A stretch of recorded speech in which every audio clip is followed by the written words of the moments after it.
Action! Oh, goodness. Welcome to Now Starring Mr. Davis. Hi, everybody.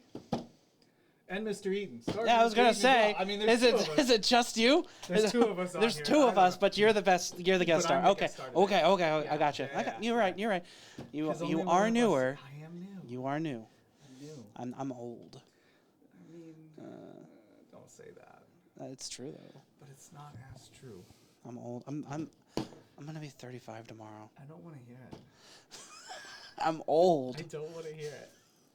So a good chunk of the students thought I was in my 20s, and I was told if I'm still in my 20s, I'm looking very rough for someone in their 20s. Which one of these is the laughter? That's not it. Oh, that'll work. That'll work. Do we have laughter? That's nothing. So we got laughter, but this one would have worked too. So, yeah. So that's good. So what we're doing today on Now Starring, right, is we're having this conversation. That sounds like what we're doing right now, actually. That's exactly what we need to be doing, right? Yeah, it sounds like a conversation. It's a podcast. We're starring. We have questions. We have set questions, right? Yeah. But that doesn't mean that we follow the script. There's a script? No, I don't see one. I mean, I see some questions here, but there's no real script written. It's not even in the correct format. It's not. You are not being a good role model by not putting these in the correct format. It's not even an MLA. I kind of What's that font?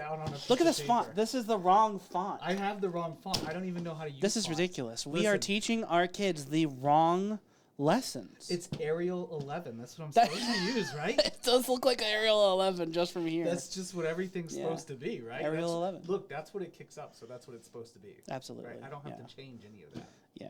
Who believes in Times New Roman? the Romans? Look, the Romans Empire is gone. Yeah. Right? Why are we still worshiping them? I don't.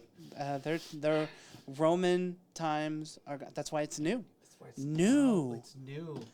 Right? Yeah, this is the new Roman Empire of writing. But why 12 font instead of 11? Because 12 is a better number. 12. Even numbers. I guess 12 is a better number. Like if you look at 12 next to 11, like 11 looks kind of like a scrawny. It can be misinterpreted as like a road sign, whereas like a 12. It stands out. Dignified. It's the last age before you were a teenager. Right. That's it. Now life's over. Yeah. Like it's the last year where everything's downhill after 12. Yeah. It's the last year you're a kid. Yeah. It's the last year you're a kid. And then it's just infinite. And then you have algebra. Oh God. I couldn't imagine taking algebra at 12. Right. Because I'm fairly certain we have some of these kids who are taking it at 12. Probably. Like they come in early in the mornings. I couldn't do it. Absolutely not. There's no way I could do it. No. And you know, oh God, I just hit my elbow. Don't do that. That causes. Give me a drink too. Here, see. Oh. It causes elbow pain. Ooh, yeah. It's gonna explode. Please don't. Oh man, that's got sugar in it and everything. Oh God, I dang. hate this. You're shaking. Yeah. It's the Red Bull. It's the Red Bull. It's the 2 Red Bulls I drank today, plus the coffee, and now the Mountain Dew. Yeah. Just to be a semi-functioning human being. Yeah, I mean, as teachers, we don't have sleep, not very often. Get enough. I'm so glad we had that snow day yesterday. That was so nice. Or ice day, or cold day. I don't know whatever you want to call it. But I woke up today, and it was just as cold this morning when I woke up as it was yesterday. Yeah. So I'm like, where's our second day? Yeah. Why don't we just give us the rest of the week? Because it's like we come in and 2 days are gone and we have 3 days, and how many of them want to be here for the 3 days, right? Honestly, 3 days. I think I can get through 3 days a lot more than 4. I think so. So like I'm okay with that, but I can also see the arguments like, well, 2 days seems better. But then why even go to the 2 days? Let's get the whole. Now, and at that point, January gone. That's true. Just no more school in January. We just don't need January. I agree. We just don't need it. January gone. Now, I think if we'll pitch that to Mr. Matthews. I don't think he'll like that. I think you're right. I think that's a Fletcher question. Now, but maybe if we pushed 4-day school weeks, where we do a block, because some schools do block already. Okay, but here's the thing: if you look at those schools, it's not 4 days; it's 4 days with students. Yes. And that 5th day is professional development. It's working in your classrooms, but still, I would be okay with that. If I had a day a week where I could go through books, get all my grading done. If I had a day set, like a paid day set where I could come in and grade, right? It's like I'm grading, I'm prepping, I'm having everything ready for the next week. I'm chalking. Oh my gosh. You don't know what chalk is, and y'all are You're so lucky. Like, y'all hate us when we're like, all right, write this essay, right? And we give you an outline and everything, and we give you everything you need. Imagine that without the outline. And with us not telling you what you need. Yeah. Oh, right? And then you just kind of have to guess. So, like, here, do all of this. Also, we're not going to tell you if it's right until later. Also, color code it. Yes. Oh, but we're not going to tell you to color code it when you start it. We're going to wait until till you think you're done, and then we're going to be like, hey, this should be purple. This should be green. My gosh, I wanted to throw myself out a window, which would be a great transition to one of our questions, right? Did you write that one down? I did. What is your obsession with throwing students out the window? You see how we transition to our questions naturally? We come in, we start having a conversation, and then we just jump into the transition. Yeah. So look, I think it started for me last year, because last year was my first year here. And last year was our conversation about the word defenestrate. Yes. I believe we talked about it last year. Oh, absolutely. And as soon as that word was mentioned and brought up, it's such a fun word to say. Yeah. But then when you start to get angry enough, you just lose defenestrate and you just say, I'm just going to throw you out a window. Yeah. Right? It's the natural progression of, here is a word that you can learn that is neat, that helps with your vocabulary, to I no longer want you around me anymore. I would like to throw you out a window. And I must preface this by saying that we don't actually want to throw you guys out of a window. Like, well, I mean, maybe one, but we know who it is. Right. Then the thing is that we actually don't. Everything is alleged, of course. It's all alleged. Absolutely. Right? We are here in education because we love something about this job. Right. Like, we're here for... Nobody jumps into education for the money, right? They don't jump into it because... Which I absolutely hate that argument, because then it's like it gives other people the excuse of, well, that's great because you're not going to get paid any money. Right. Did you know the average income for educators in Illinois is $70,000 a year? Yeah, but that's being misconstrued by the suburbs. Yeah, by the suburbs and like Chicago and Springfield. They get paid a lot more. They do. Yeah. I looked at how much the suburbs are getting paid in Chicago. At what I am currently at, which is 10 years and with a master's, starting is like $78,000. But well, not starting, but you know what I mean. Like 10 years. Yeah. Within contract plus with a master's. When we let's break that. When we break that down, right? Like, yeah, they get paid $70,000 a year, right? Let's say some first year teacher in the Chicago suburbs gets paid $70,000 a year. Okay, that's not enough. That's not enough because they're in the suburbs, right? So like gas is usually like $2 more than we pay. Yeah, it's like $5 or $6. I can't. Don't even get me started on like buying a house or renting a house. Oh my god, it's like I was just looking.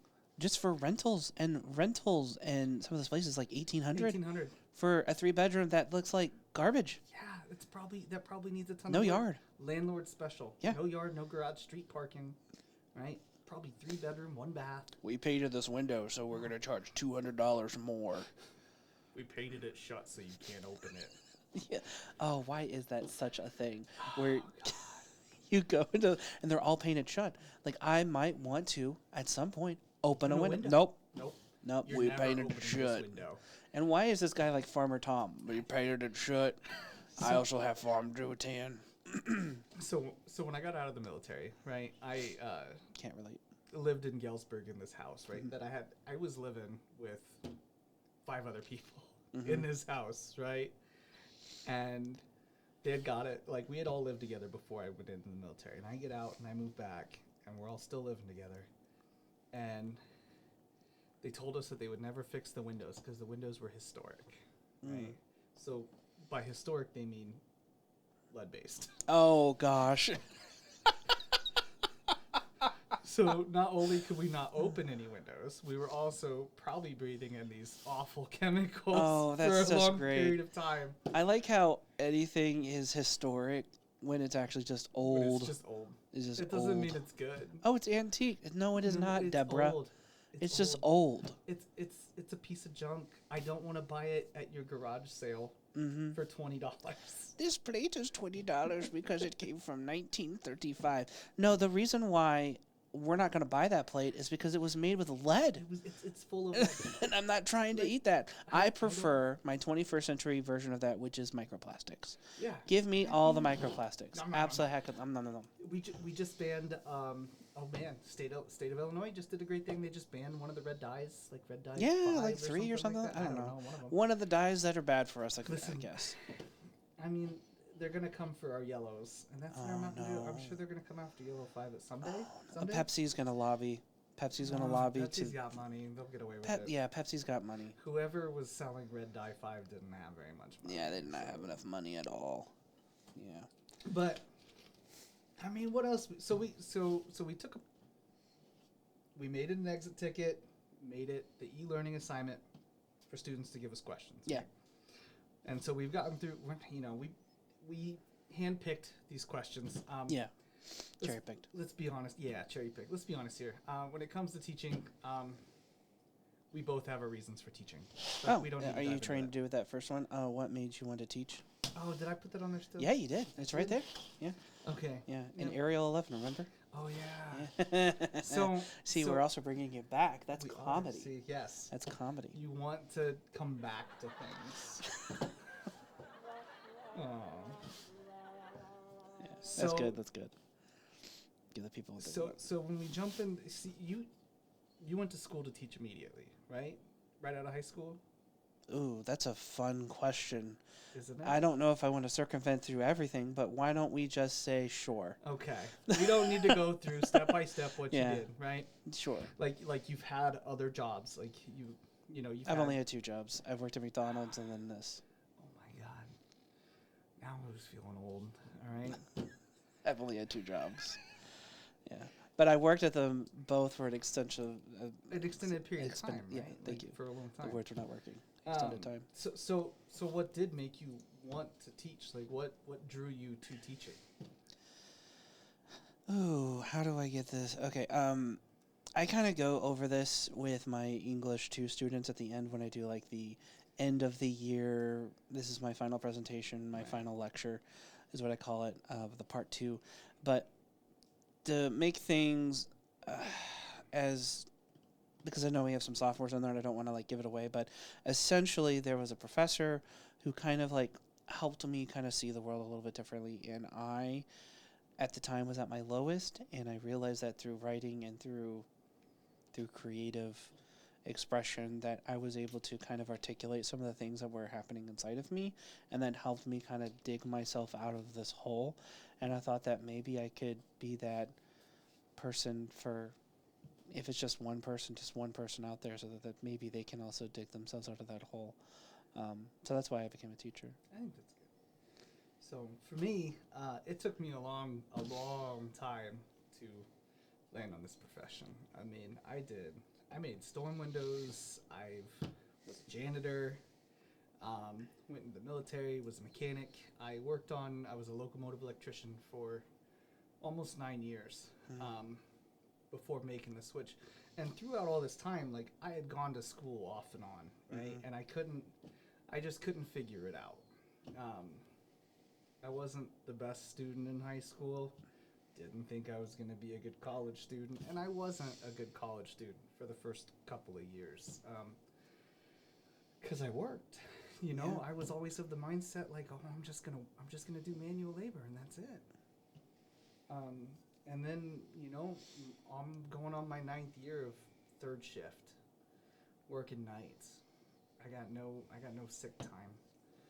Unions are always fighting and whatnot.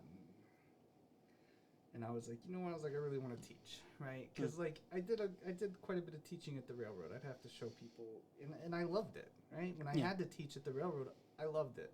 It was hands-on stuff, right? It was more manual labor stuff, but I still enjoyed the aspect of teaching. And the joke I make now is like I teach so that way, like when I'm 90 years old and I'm on my deathbed, my hope is I don't have kids like over my comatose body, you know, like dabbing on me. But that's very 2016 of you. It's so 2016. It's so millennial. Dabbing on the haters. Yeah, I can't. I mean, I'm not that millennial. Well, I'm very millennial. Who am I kidding? I'm very millennial coded. Yeah, we are, as the Gen Zers will say, chooky.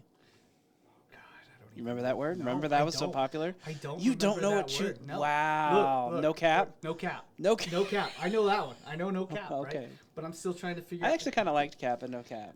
I'm kind of sad that one's kind of falling out of favor. Because, I mean, you know, it almost seems like Skibbity's fallen out of favor already. Oh, thank goodness for that. Yeah, it was like here. Kill that toilet right away. It was strong last year. And then this year I'm not hearing near as much. Now, my niece used it the other day. But that's because she was telling me that her younger brother, who's 5, used it. Oh. Let me tell you, if I'm going to defenestrate somebody right then, it was my sister. Okay, so a couple of years ago, the word Riz was really popular, and I hated that, and they had all those different ones like Rizzler, Bear, et cetera, et cetera. Somehow migrated down to middle school. Oh, and so my kids will sometimes be like, hey, guess what? I'm the Rizzler. I was like, you're not. You can't do math. Stop it. You can't say that. And then also, you need to learn algebra. I don't understand how you can say that and also not know right away what 5 times 11 is. Like, what is you? It's 66, you have. Right? Stop it. Or I'm going to. What's question number 3? Throw you out a window. Throw you out a window. See how we brought it back again? Oh, do we want to answer any more questions? Yeah, let's see. What do we got here?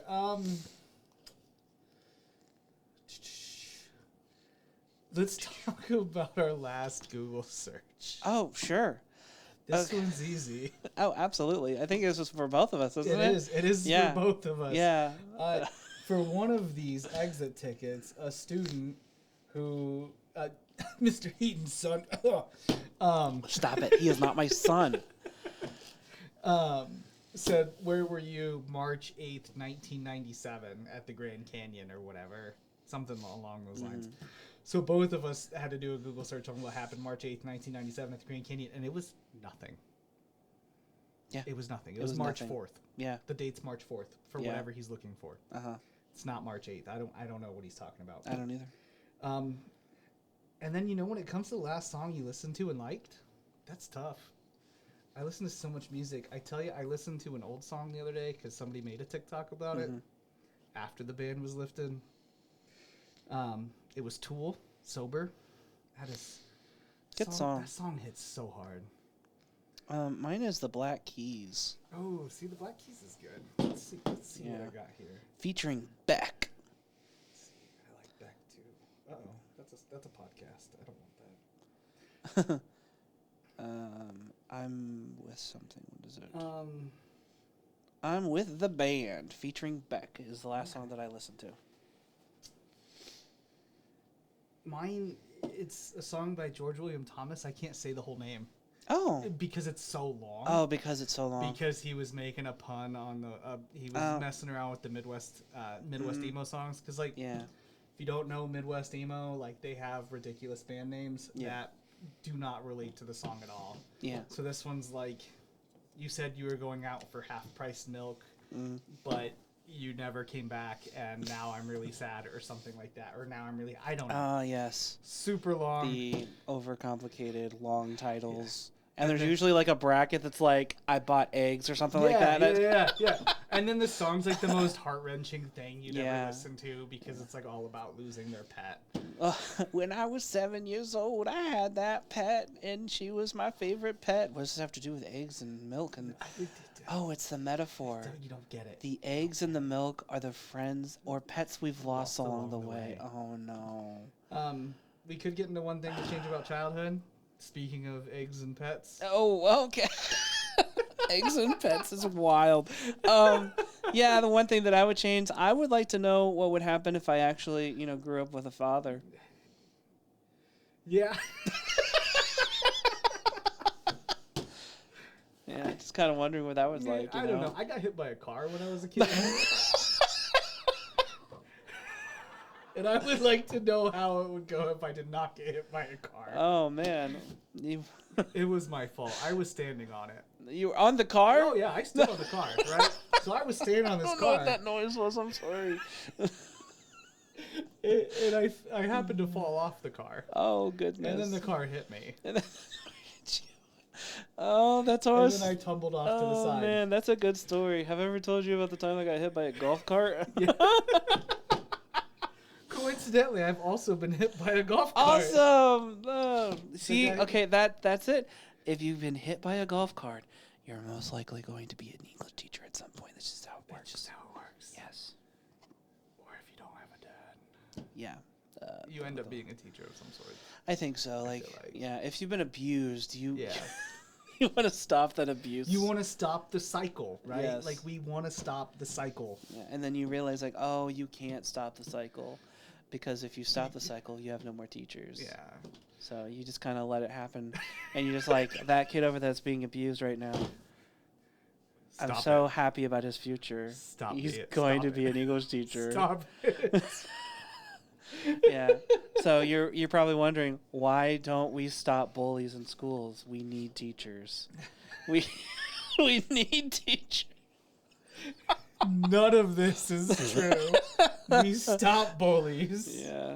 Yeah, we definitely do. And we definitely, like, if we catch them, right, then what do? We throw them out. Correct. Out the window. Are you getting it yet? You follow. Yes. But look, I think 21 minutes, 22 minutes. I think this wraps up the... I think that this is great. Thank you for coming to the Now Starring podcast over at MRHS. My name is Mr. Eaton. And I'm Mr. Davis. Thank you. Bye. Have a good one.